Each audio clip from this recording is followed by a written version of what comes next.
Good morning, students. I, Mrs. Neelam Tomar, is before you once again with a new topic, a new poem of Flamingo of class 12th, and the poem is A Thing of Beauty. So, today I am going to do the explanation of this poem, A Thing of Beauty. Now, John Keats has written this poem.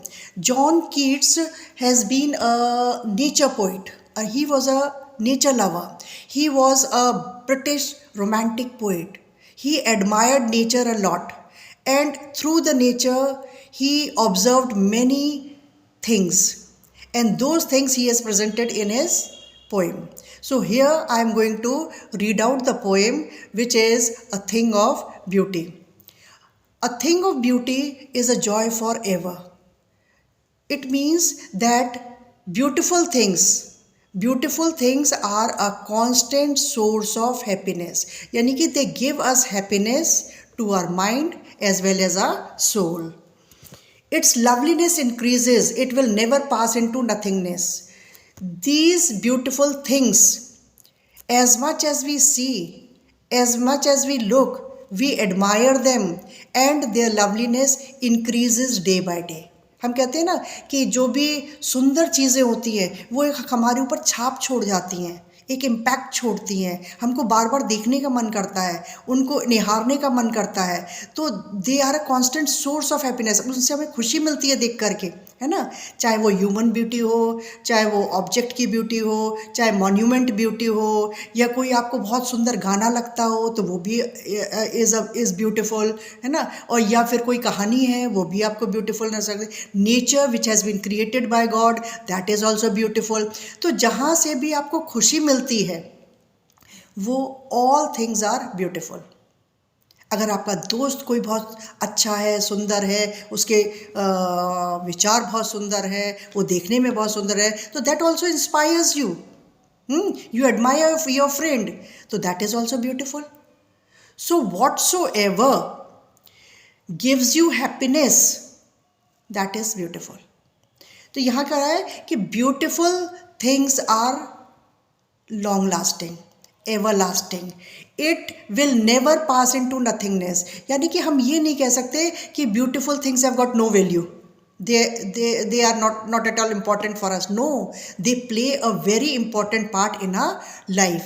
Without beautiful things we cannot survive. Whenever we are sad, whenever we are gloomy, है ना, or in depression or in tension, we search for the beautiful things, either a song or some call for the friend, or some monuments, or some story we read, or some jokes we read, है ना, or we talk to some beautiful friend of ours. So whatever is giving happiness to your mind and soul, that is beautiful.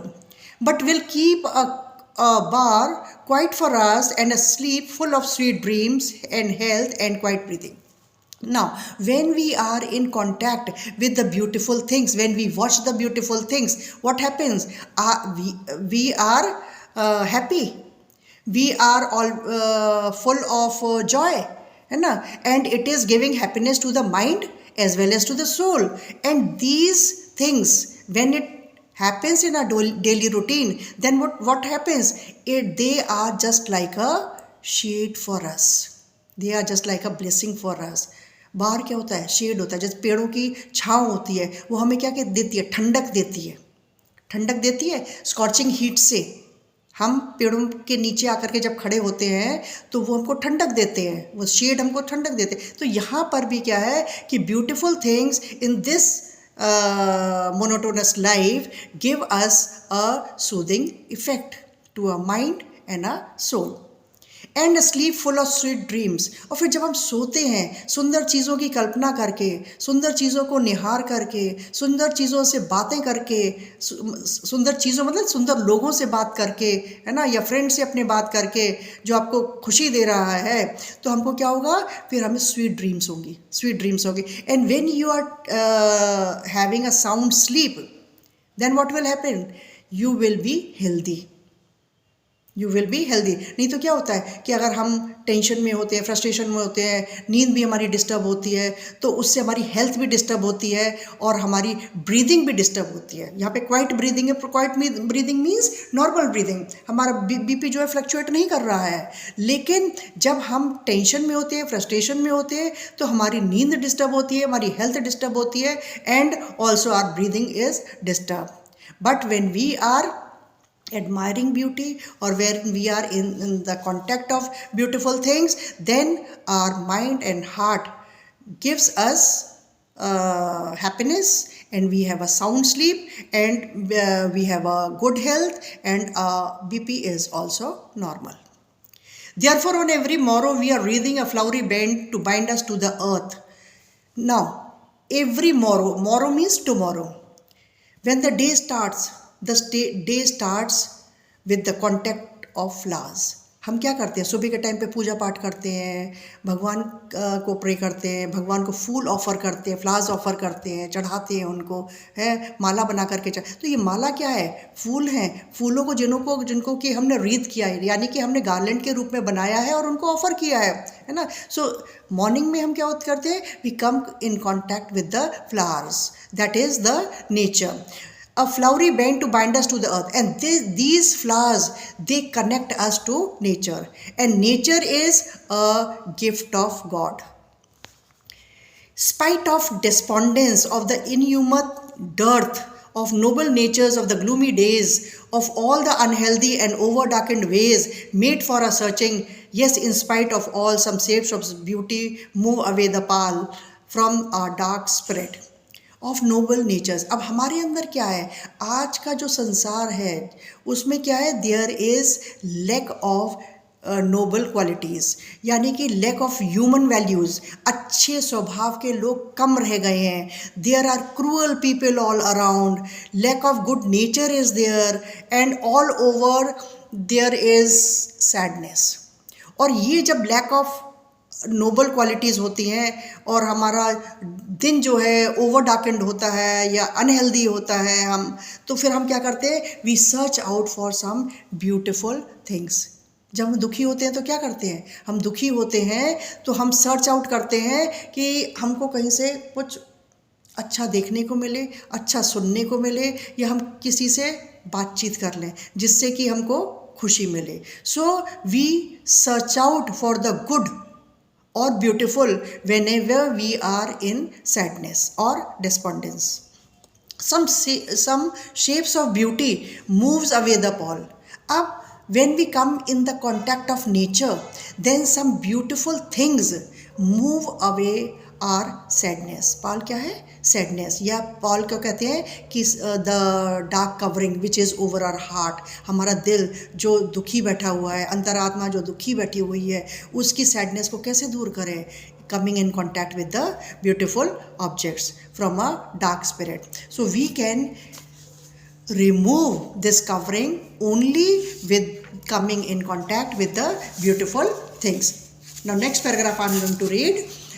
Such the moon, the sun, the moon, the trees old and young, sprouting a shady boon for simple sheep, and such are daffodils with the green world they live in, and the clear rills that for themselves moving a cooling covert make.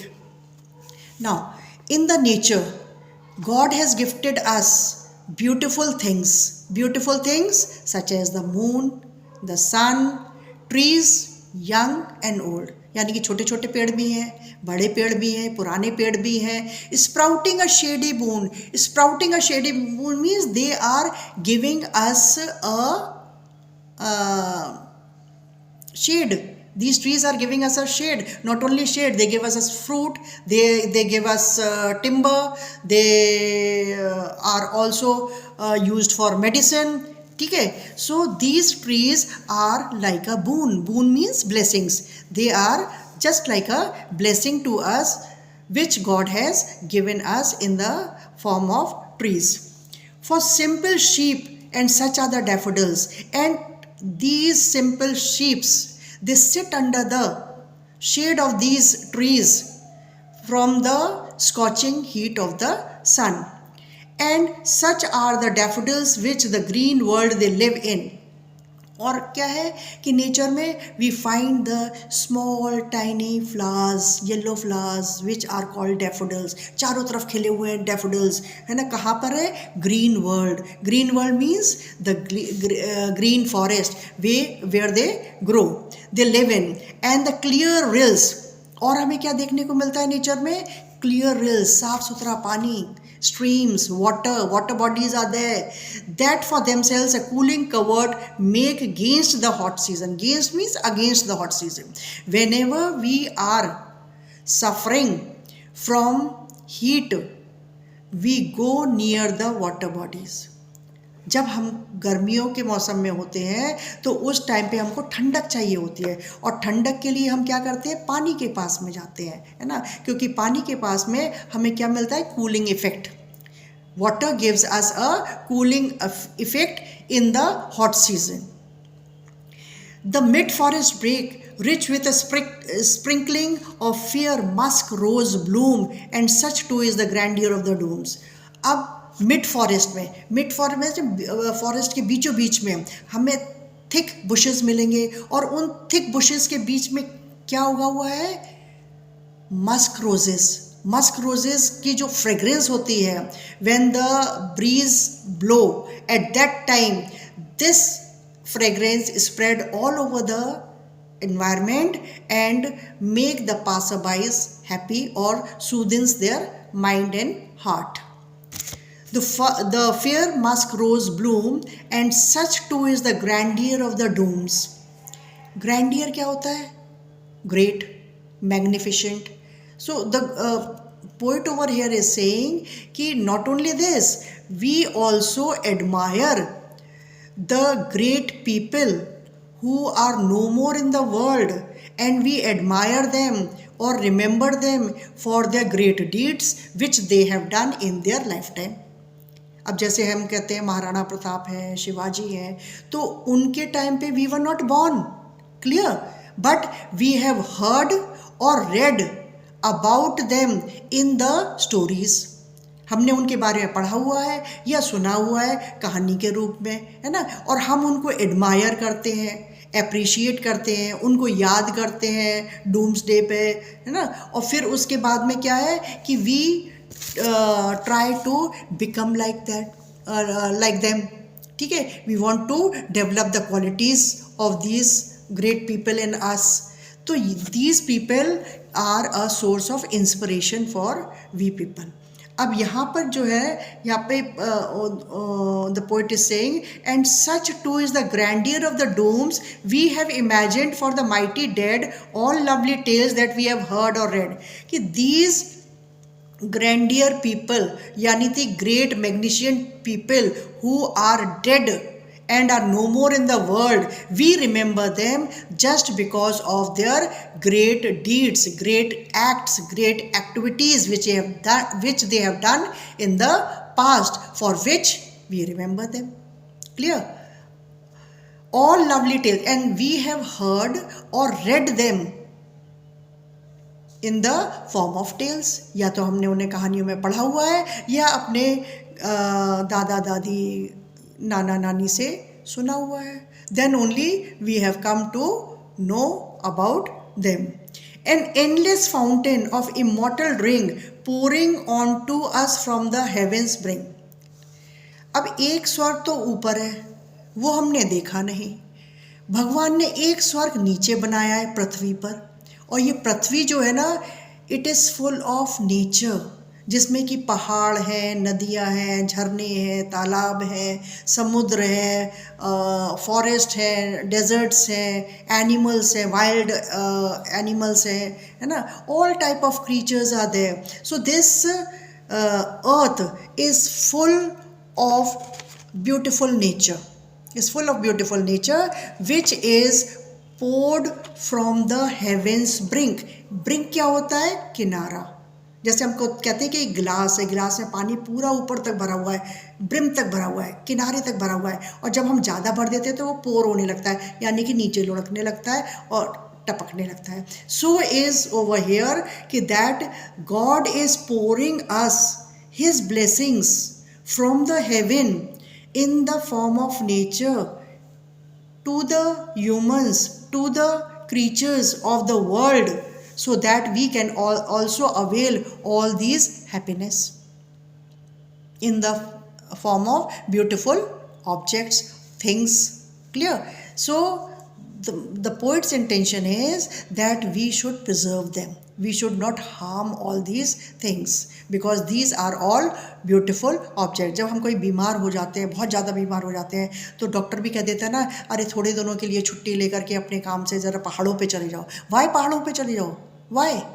Because वहाँ पर आ करके आपको शांति मिलेगी. You are away from the busy life of yours. Clear? जो आपकी daily की routine की life है उससे आपको थोड़ी देर के लिए शांति मिलेगी and you can avail all the happiness of nature when you come in contact with it and you admire it. हमको रोज़ाना देखने को ये सब चीज़ें मिलती हैं. पेड़ भी मिलते हैं, छाया भी मिलती है, सब कुछ मिलते हैं, झरने हैं, तालाब है, बट वी डोंट एडमायर. हम एडमायर चीज़ को कब करते हैं? जब उसकी डेफिशिएंसी हो जाती है, जब हमारे घर में लाइट चली जाती है, तब हमको लाइट की इंपॉर्टेंस मालूम पड़ती है कि अरे गर्मी हो गई. वैसे पंखा चलता रहेगा, एसी चलता रहेगा, कूलर चलता रहेगा, तो हमको नहीं उसकी इंपॉर्टेंस मालूम पड़ेगी. सो इज़ ओवर हेयर कि we admire these things when we are having a deficiency in our life. तो हमारे अंदर जब ये इन चीज़ों की कमी हो जाती है तो we come in contact to of the nature. So here beautiful things according to the poet is a source of happiness which always removes your sadness of heart and mind and gives you a soothing effect. Thank you. For my next video, you can watch tomorrow. Tomorrow again I am going to post a new poem.